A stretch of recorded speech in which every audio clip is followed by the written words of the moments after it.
Hi, welcome back to Cosmic and Body Horror. If you enjoy my content, please consider hitting the like button. It's the only way the YouTube algorithm notices me. Through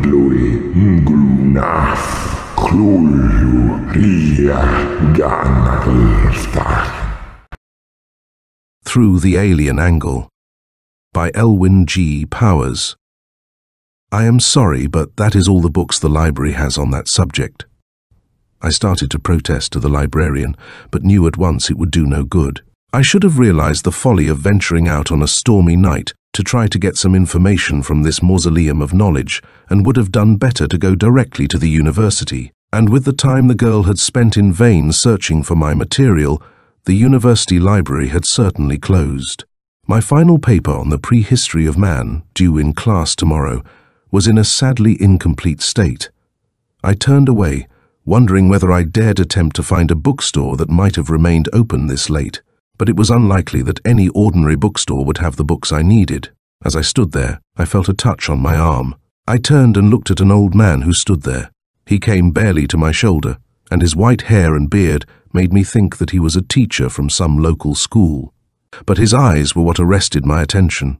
They were deep-set and dark, and seemed to hold in their depth some hint of dark and forbidden knowledge. I was tempted to rebuff him, but he smiled at me disarmingly. "They are hopelessly materialistic here," he said in a quiet voice. "I heard you asking about certain books. I may be able to help you, and my own small collection is at your disposal if you wish." I thanked him. Scorn not the gifts that the gods provide, and I remembered that uncompleted class paper. "I live a little way from here," he said as I nodded my assent. "Is it still raining as it was? Yes? Well, we will take a cab." Almost before I could protest, he had hustled me from the library and into a taxi. He muttered something to the driver, and we whirled away into the dark.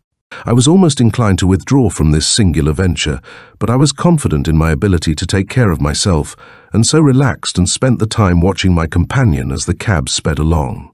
He seemed to have an indefinable air of antiquity about him, and I observed that he wore a cape. This incongruous garment had previously escaped my notice. I grew more and more uncomfortable as the minutes passed, but suddenly the cab pulled up before a row of old brownstone houses, and the caped man paid the driver, and we alighted. That part of town was unfamiliar to me, and I stared at the residents with misgivings, but I suddenly caught sight of a police prowl car under a distant streetlight, and reassured that help was near if I should need it, I mounted the steps behind my companion. The room into which we stepped made me gasp, for it was luxuriously furnished in contrast with the plain exterior of the house. In every corner stood relics, antiques from every corner of the globe. There was a saturnine statuette from Easter Island, a gorgeous Egyptian mummy case, carved jade figurines, miniature Indian totems, Mayan tablets, and many others. "Interesting, are they not?" the old man said, breaking his silence.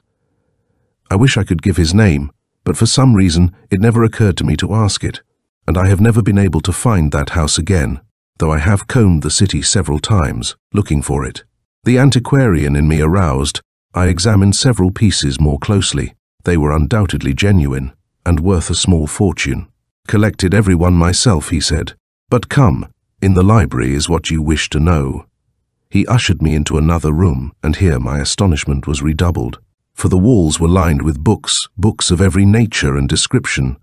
But in spite of my enthusiasm, I could not help feeling that there was something amiss, and after a searching look around, I discovered what it was. The room was not square.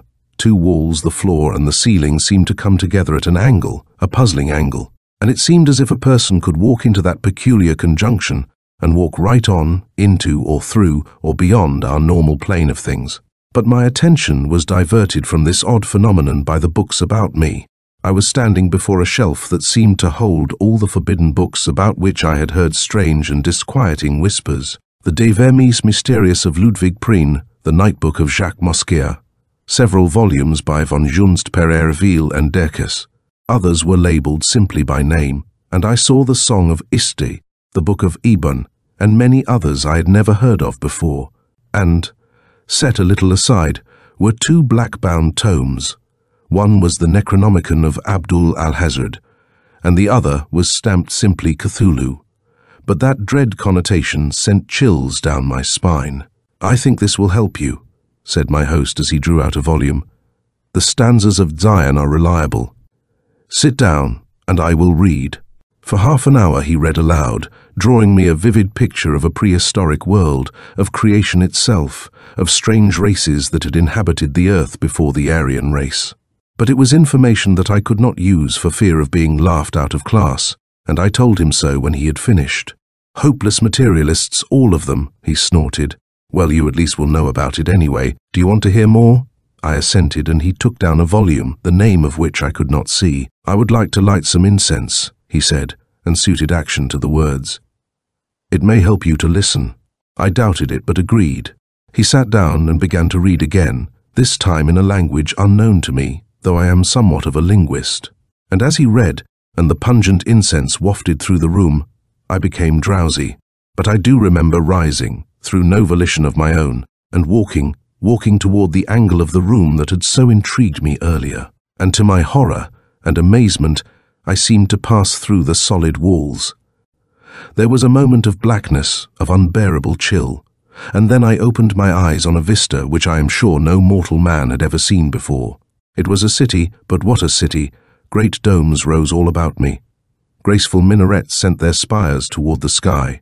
But all about me was a feeling of an alien presence, and my shadow was too. I faced about, and two suns hung in a cold, brassy sky. Terror gripped me, but I forced it aside. I was somewhere in a strange universe, but the main concern of returning to my own planet drove all other thoughts aside, even scientific interest in this monstrous place. As I began to prowl through the deserted streets, I noticed many things.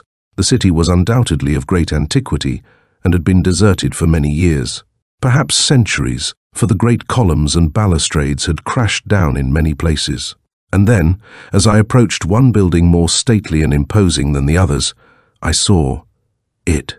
I have since learned that the thing is a shoggoth, a globular mass of protoplasm, 15 feet in diameter, able to take any form it desires, created as a servant of certain races of the universe, strong, tenacious, indestructible, and worst of all, intelligent.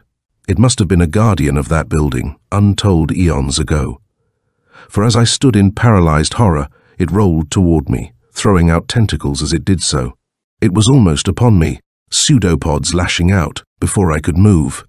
And as I leaped back, turned and fled, it followed, and its speed was a match for my own. Where I ran, and for how long, I do not know.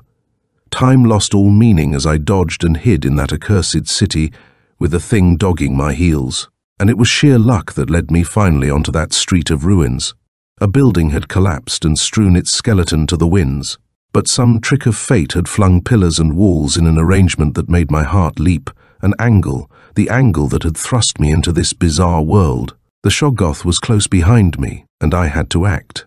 The angle might not be the same, but I was trapped anyway, so I charged blindly at it. There was the blackness, the cold, and I struck ground with a thud. I rolled, picked myself up, and then, oh God, the shoggoth came crashing through, not 5 yards from me. I was on a road leading to the city, and I ran with all my strength toward the friendly lights, with the thing not far behind me. But as I came under the first street lamp, it slowed its pursuit, and then turned and withdrew. But it will track me down. In that strange other world, it had a job to do, to protect a certain place. I invaded that place and must die, and it will carry out its task, though in another universe. Even now, I know that it is lurking somewhere near, disguised by its amazing ability of mimicry, waiting for me. It will search me out, even on top of the building where I am writing this. I am resigned to death. But after I am slain, what then? The monster is here. It cannot return to its own world. What will it do? What terror will it spread? What inconceivable, awful horror faces mankind? I shall never know. End of Through the Alien Angle by Elwin G. Powers. Legacy in Crystal by James Causey. How long, Doctor? The man at the bedside looked up in brief distaste. He consulted his watch professionally. I really cannot say, he whispered. Perhaps another half hour. Perhaps 10 more minutes. He blinked at her, and recommenced fumbling in his bag. Agatha was silent. She looked at Jonathan's closed eyes. His breathing was barely perceptible now. She smiled. So long. She had waited so terribly long for her cousin's estate. He must be well past 80. In the past, she had been dimly afraid he would outlive her, as he had all his other relatives. But now, I must get some water. The doctor's voice intruded upon her thoughts. For the solution. He went to the door, fumbling with his hypodermic needle. Agatha did not hear him. She was gazing around the great gloomy bedroom. At the shades drawn, behind the doctor, the door closed. The prone figure in the big four-poster bed stirred. Impatient Agatha. She gave a little start. Jonathan Miles had raised himself on one elbow with an effort. He was staring at her, his thin, dark face mocking. "Why, no, Jonathan. I was only hoping you would get well soon." "Ha!" The old man cackled with laughter. "Me get well soon. You know, you remind me of a buzzard, Agatha, waiting for me to die. A pity, too. That auto accident, mashed ribs, complications. I bet I would have outlived you too," he broke off, lips still moving. Agatha frowned. Then, as she noted his breathing become slower, more fluttery, she restrained a smile. No one knew how Jonathan Miles had acquired his vast fortune. He had always been a scholar, delving into out-of-the-way places in far-off lands, a dabbler in archaeology. Suddenly, in his middle years, he had struck it rich. Now, in the declining years of his life, he had lived all alone. A gloomy old recluse in a dark old house, spurning all efforts of his relatives to visit him. Agatha's gaze flicked avidly around the room. This old house, everything would be hers soon. She glanced at a ring on Jonathan's finger, a rather big diamond that. Jonathan Miles followed her avid gaze keenly. He chuckled. "Ah, but you are a greedy woman, Agatha." "Why, I do not like greedy women." Agatha was silent. For the fortune soon to be hers, she could well endure a few insults. Then she blinked, for Jonathan was fumbling with the ring on his finger, and he was handing it to her. "Here, Agatha." His smile was vaguely mocking. "Take this, a little token of my esteem." "No, do not thank me." He made a feeble gesture and sank back on his pillow. "You would take it after I am dead anyway, so I give it to you now." "Jonathan, really, I had no idea of—" "Keep the ring," Jonathan said softly. "It has helped me, a great deal." His shoulders rippled with silent laughter. Agatha stared at the ring. It was not a diamond, a large rosy crystal, gleaming lambently in the dim light, set in a massive base of silver with strange symbols carved on it. "What do you mean Jonathan helped you?" Her cousin did not seem to hear her. He was staring at the ceiling. His lips were trembling.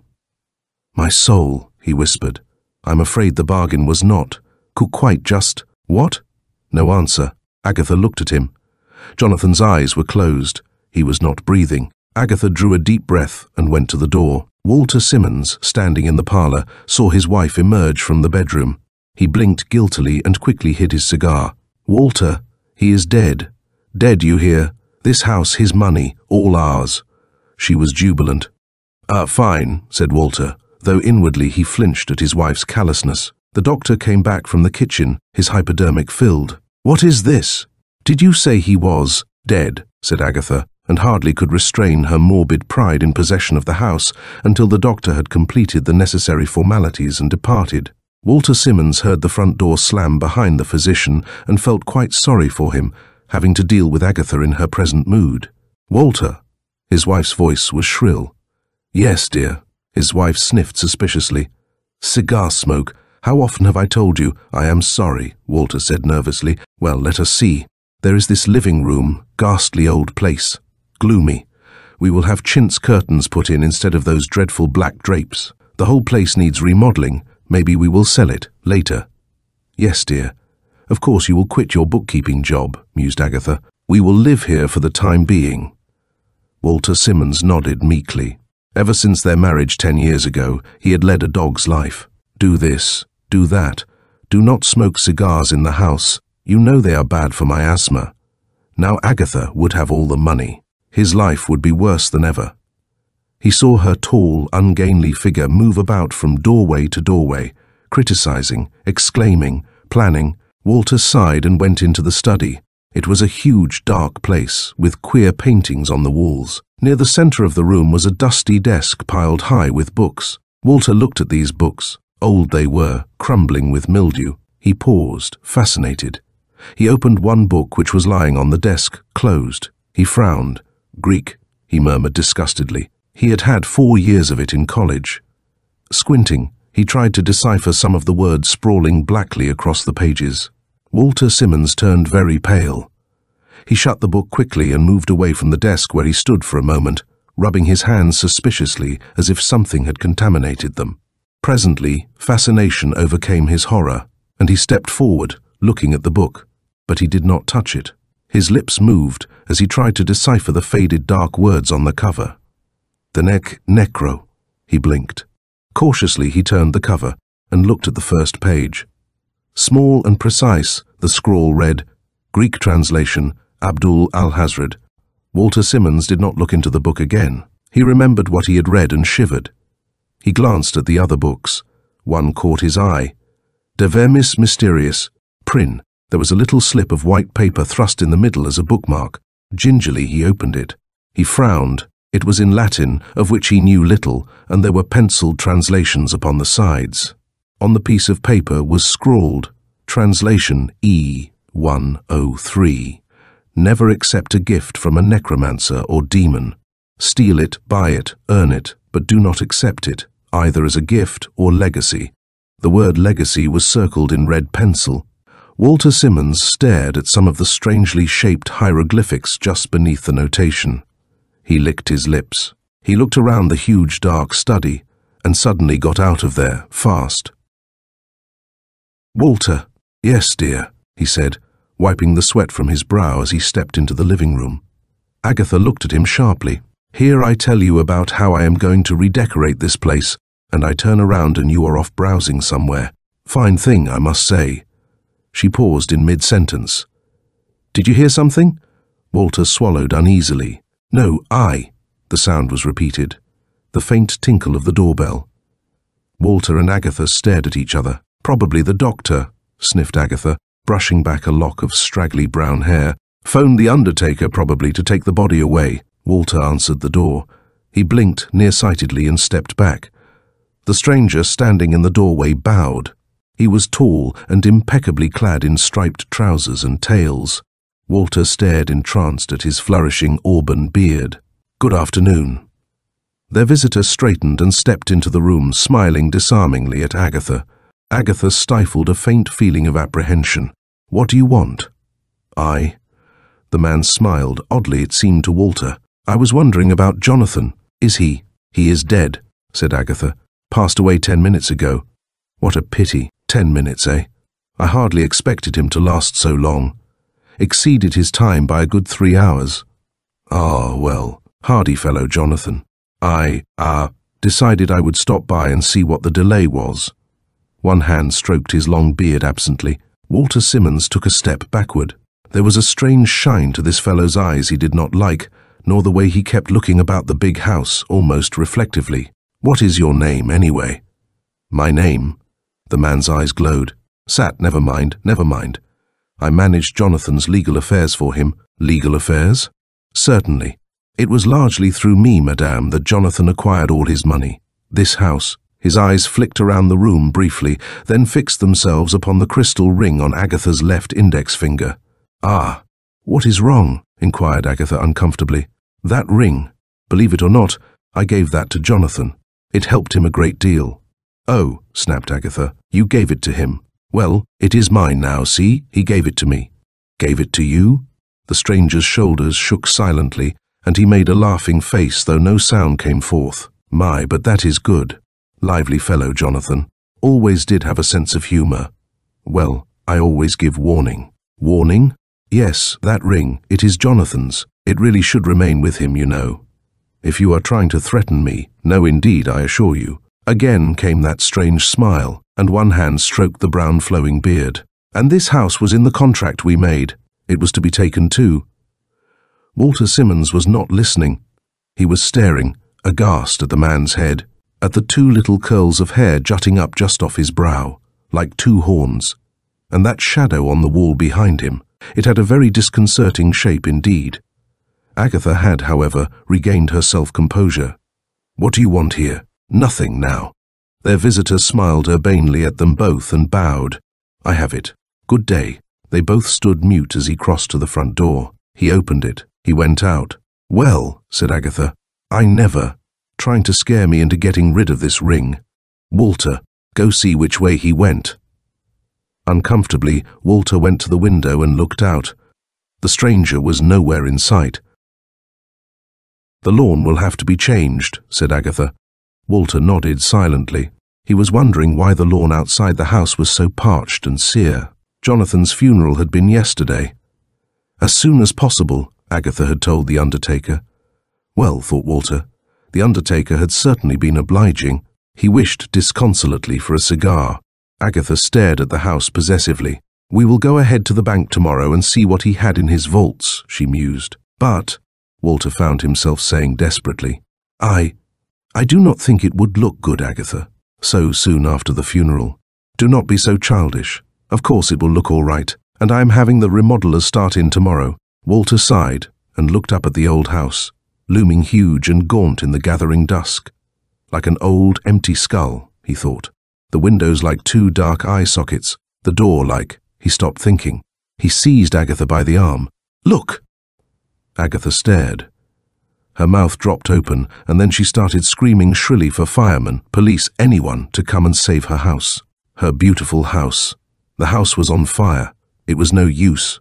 The firemen squirted streams of silver water against it long into the night. Agatha bothered the firemen interminably, until finally a cop shoved her back into the crowd with the gruff admonition to, "Keep back, lady. We are doing all we can." Walter stood back in the crowd, watching the blaze. Great gouts of flame mounting crimson and splendid against the night sky. The screaming of sirens in the distance. The wild confusion. Walter could not help smiling. He remembered what he had seen in that book on Jonathan Miles's desk. Such a book as that should very well be destroyed. Walter thought of these things, and how he could not possibly live in this house now, and he was glad. But afterwards, on the homeward drive, he did not feel so glad.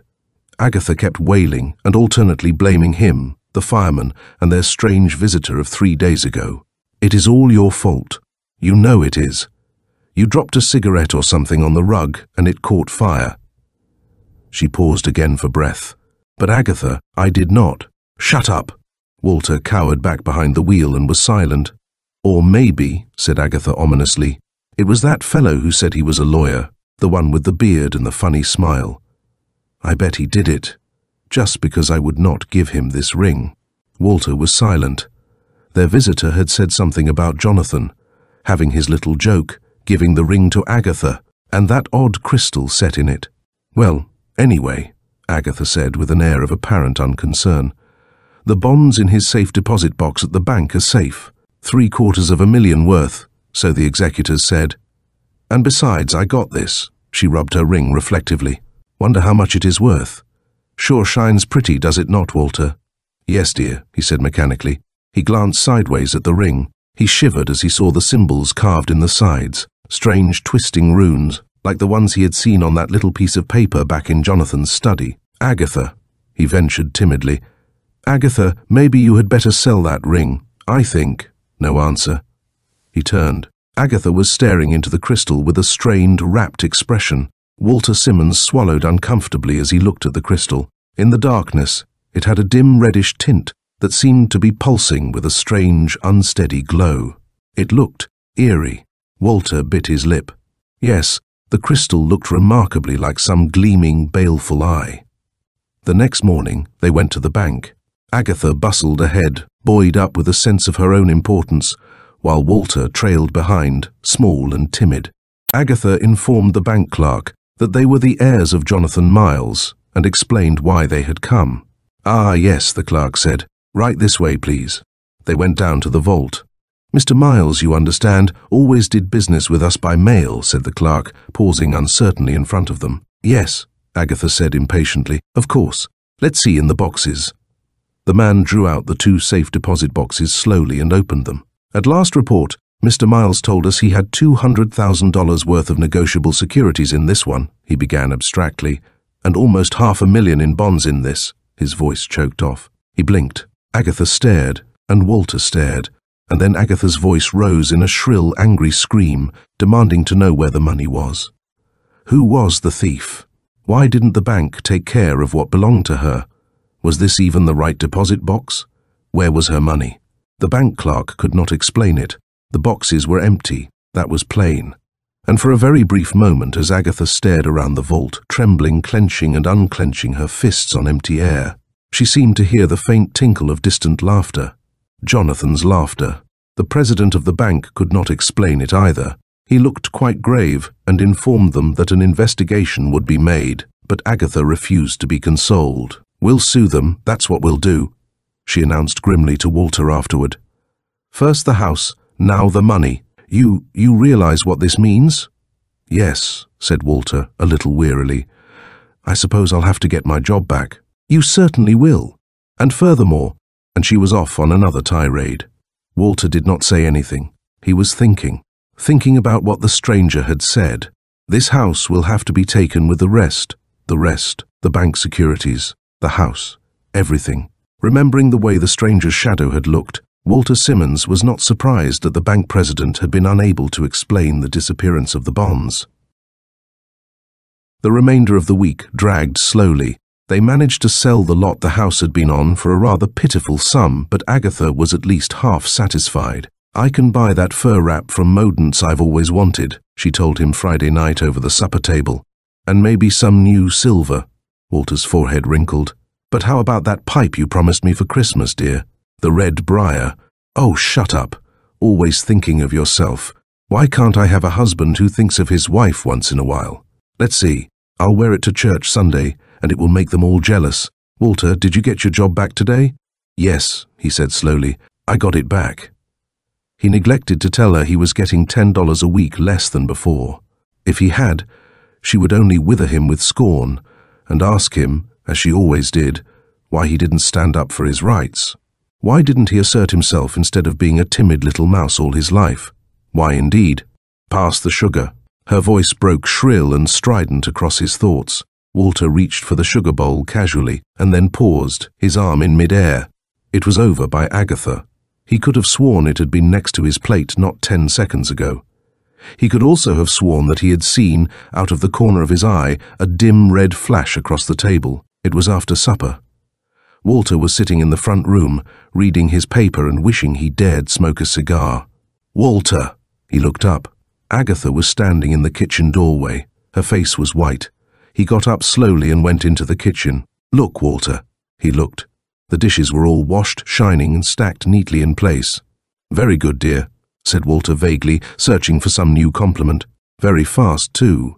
"You fool, I didn't do these dishes." "Huh?" "No. I was standing over by the icebox, putting food away and wishing that I was wishing that I had a husband who was considerate enough of his wife to do the dishes for her. And I thought I saw something red."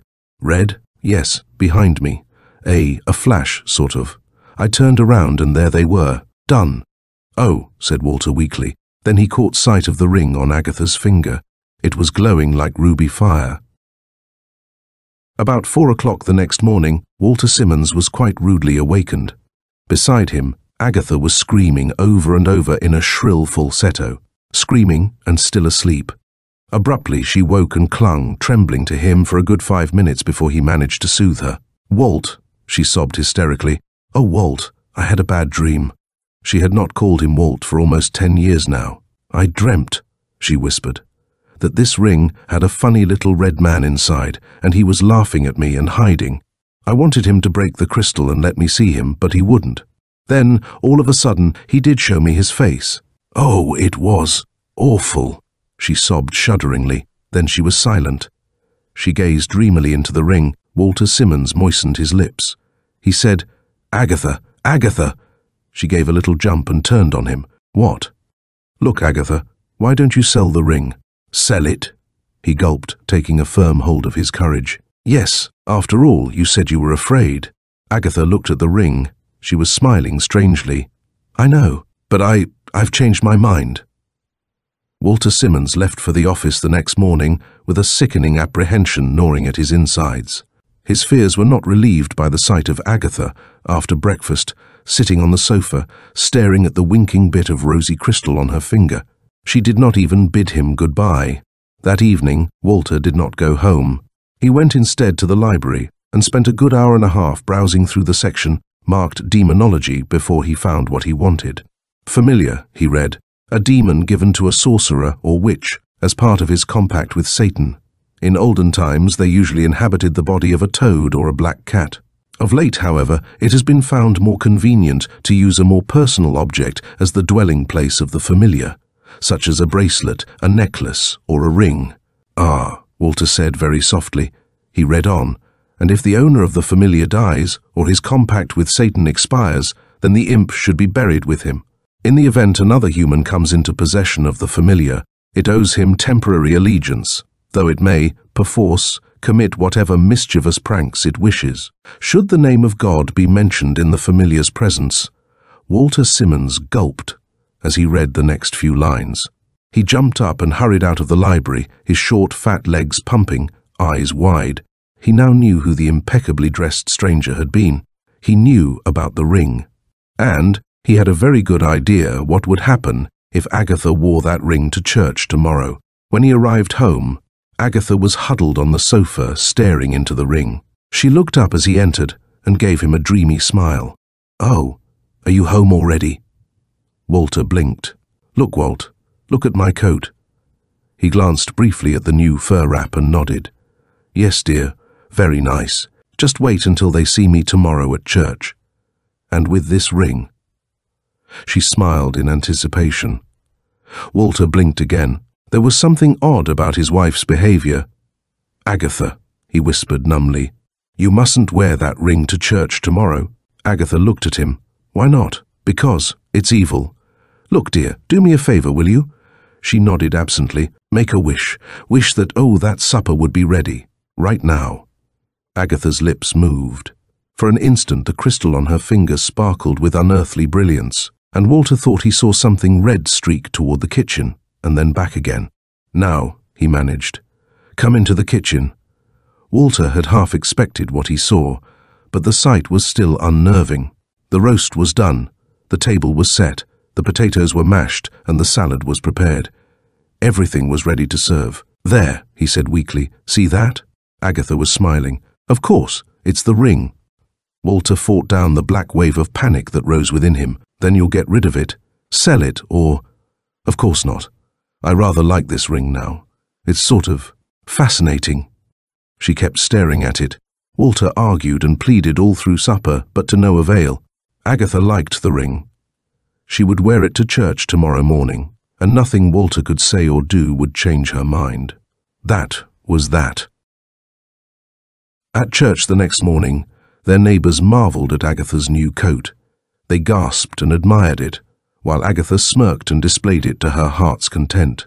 A dull, fatalistic feeling had settled over Walter. He didn't even respond to his wife's most barbed insults, nor did he react to her sharp hisses of, "Walter, sit up straight. Everybody's looking at us." But as the service dragged on, Agatha stopped prodding him. She was staring into the crystal on her finger, as if hypnotized. Walter closed his eyes tightly, remembering what he had read. Somehow, he couldn't stop trembling. At the conclusion of the hymns, the pastor turned to the congregation and lifted his hands for the blessing. This was it. Walter held his breath. The minister's voice thundered out, "In God's name, may peace reign." As the pastor spoke the words, Walter felt Agatha stiffen beside him. Then she screamed. A horrible, wrenching scream. All around them, commotion erupted, a babble of excited voices, people shouting, ushers rushing forward. Very slowly, Walter Simmons turned. He looked at Agatha's face. Her eyes were wide and staring. At the expression in them, he felt the short hairs bristle at the nape of his neck. He looked at the ring. He was not surprised to see that the dim red glow was gone. Instead, the crystal was white and lusterless, as if whatever had dwelt within it had fled forever. Walter briefly wondered what the familiar had looked like to Agatha as it emerged from the ring. There were no complications. "Heart failure," the coroner said. At the funeral, many commented on Walter Simmons' strange apathy. "Doesn't look a bit sad," one of his friends whispered. "Well, that's not surprising either. if you knew how Agatha treated him. A regular shrew, she was. The good neighbours of Walter Simmons might have been far more concerned had they seen him the next night, seen him in the cemetery, digging furtively in a grave not more than a week or two old. A grave with the name Jonathan Miles is inscribed on the headstone. They might have said much and wondered more had they seen the small crystal ring Walter left in the grave, the ring he was returning to its former owner. End of Legacy in Crystal by James Causey. The Final War by David H. Keller, M.D. Thompson sat in his lonely library reading a very old book. Written on vellum pages, it was bound with the tanned skin of a Chinaman killed by a magician in Gobi. The Oriental liver had failed to unlock the past or give any information concerning the future. The skin, however, bound a book that was destined to save mankind. The scholar had often read this very ancient tome, in what had been, so far, a useless effort to unravel its secret. Tonight, in the middle of the book, he suddenly saw the solution to the mystery. He read on through the night, with increasing fear grasping his soul in its icy clutches. At last he realized the terrific import of the message, hid so long in the old folio. The candle, fanned by the breath of impending doom, flickered over his shoulder. Death hung in hovering terror. "The world and everything in it will be destroyed," Thompson whispered. "I alone realize the danger. I am the only one who can save mankind. But I am only a dreamer. The scientists must help me. They only can win this final war." That night, Thompson read of Saturn, the distant, mysterious, threatening planet, a land of lofty mountains and of chasms so deep that falling rocks took years to reach their final resting place. He read of caverns carved in the rock by millions of hopeless slaves who prayed for nothing but death to end their torment. Of tunnels illumined by the cold light of gigantic glowworms, each chained to a pillar, who fed on mushrooms mixed with phosphorus, of cities inhabited by very ancient races. The book described these beings, not men, but living things with shapes that could only be imagined by the opium eater, foul and unclean monsters who loved and worshipped a god from the beyond. This god, malign, powerful, mighty in wrath, terrible in intelligence, brooded through an eternity of time with only one desire: to conquer the earth, make slaves of the bodies of men, and take their souls to a place of everlasting torment. Thompson continued to read. Finally, he wrote a transcript of 1 page, wrote with a hand that trembled. Even as he wrote, he doubted his translation of the ancient code. Ruling Saturn does not content great Cthulhu. The beautiful people of Venus have perished, the men in the building of underground cities, the women in laboratories from horrible genetic experiments, the scientists from Mercury toil making new forms of destruction, while the armies of Mars are prepared for conquest of other worlds. Cthulhu has many shapes but usually assumes that of a gigantic toad with hypnotic eyes, poisoned claws, and an intelligence which defies earthly mind to understand. The lesser gods on Saturn are all controlled by this great god. At the appointed time, he will visit the earth and make of it a desert. Let all who read beware. He will come with spaceships, mechanical armies, poisons, and obscene weapons. If all these fail, he will, in the end, transform himself into a beautiful woman, and, through her seductive beauty, enslave and torture their souls. The candle flickered. At least, Thompson muttered, we have been warned. The Earthmen accepted Thompson's warning. The United Nations erected a large experimental laboratory in the Arizona desert. With thick walls, it rose, an enormous cone, towards the threatening sky from out of which the invading forces would come. Astronomers kept a 24-hour vigil, searching for enemy spaceships. Scientists watched the spectrum for new elements from Saturn. Biologists perfected deadly cultures and prepared anti-serums which would protect in germ warfare. Chemists found explosives more powerful than the atomic bomb. Airships, rocket-propelled, were built. But a final invention was perfected by Jenkins, based on a suggestion made by Thompson. This was so novel in its form, so subtle in its proposed use, and so powerful, that the two men hoped, if all else failed, their invention would win the final war. Various groups aided in the construction of this new weapon, but each made only a part. These parts were put together, vitalized, made into a perfect whole by Jenkins, watched and instructed by the dreamer, Thompson. "It is the hand of destiny," cried Jenkins, but Thompson replied, "I would call it the hand of God." Meantime, all was activity on Saturn. There, the great Cthulhu had brought to perfection his machine men, with metal bodies, electrified brains. Those scientific workers could perform in their cavern laboratories tasks that would have been impossible to the greatest scientists on Earth. Back of them, controlling their every activity, directing their inventive genius, was the mysterious power of the great God. Up to this time, he had made all his dreams come true. His history showed that a war begun was a war won. Only Earth remained to be conquered. Living from the beginning of time, confident that he would never die, he was impatient to conquer the last of the planets. Day after day, night after night, he drove the machine men who worked tirelessly toward their goal. Biological chemists perfected a new and terrible form of war. "I will destroy their cities," Cthulhu boasted to the lesser gods. "I will make their Earth a waste place." Finally, in their despair, they will lose the power to resist and will seek only death, not realizing that I will take their souls and torture them in many obscene ways through an eternity of years. The machine men finally completed the spaceship which, hurtling through the void of the skies, would finally land on Earth and complete its mission of destruction. Skillfully made, rocket-propelled, every part of its journey had been carefully planned. Not a detail had been overlooked. The hypnotic, all-powerful intelligence of the great God had so completely dominated the machine men that the final result, the death-carrying ship, was a masterpiece of devilish imagination. It carried no crew. Once it was shot from the tube, it would go directly to the Earth, even as a splinter of iron flies through the air and fastens to a giant magnet. Cthulhu trusted no one to start it on its flight.